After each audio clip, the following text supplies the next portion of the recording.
मन के आज प्रतिज्ञा की टूडी के एपिसोड में आप देखेंगे कि कृष्णा और प्रतिज्ञा सजन को सच्चाई बता देते हैं। शक्ति कहता है, वाह बेटा, तुम्हारी एक गलती की वजह से बाबूजी की इन गरीबों के सामने बेइज्जती हो गई।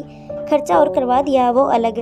तब वह सभी गरीबों को वहाँ से भेज देता है। कृष्णा कहता है, बाबूजी तुम परेशान मत हो, बहुत जल्दी तुम्हें खुशखबरी मिल जाएगी।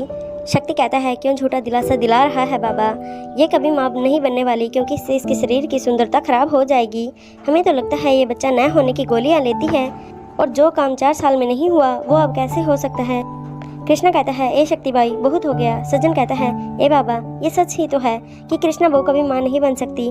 तुम तो अपनी पत्नी के पीछे अंधे हो, लेकिन हम और ये परिवार अंधा नहीं है। दादी कहती है, ए सज्जन, थोड़े दिनों में सब कुछ ठीक हो जाएगा, तुम सब रहने दो इस बात को। सज्जन कहता है, घंटीलाल, ये बहुत ही गंभीर बात है। जो काम पिछले 5 सालों में नहीं हुआ वो अब कैसे हो सकता है। कृष्णा कहता है, ऐसे कैसे कह सकते हो तुम बाबूजी, तुम अच्छे से जानते हो कि इन 4 सालों में प्रतिज्ञा अगर माँ नहीं बनी तो उसका जिम्मेदार वो समर है। सज्जन कहता है, ऐसी बात नहीं है बाबा, बस ये समर की आड़ में अपनी सच्चाई छुपाए हुए थी।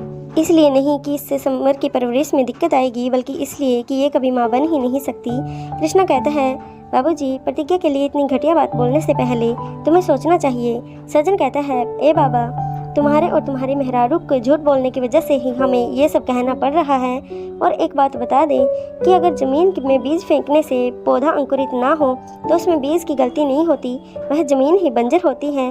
इस बात से कृष्णा और गुस्सा हो जाता है और उन सब पर चिल्लाने लगता है।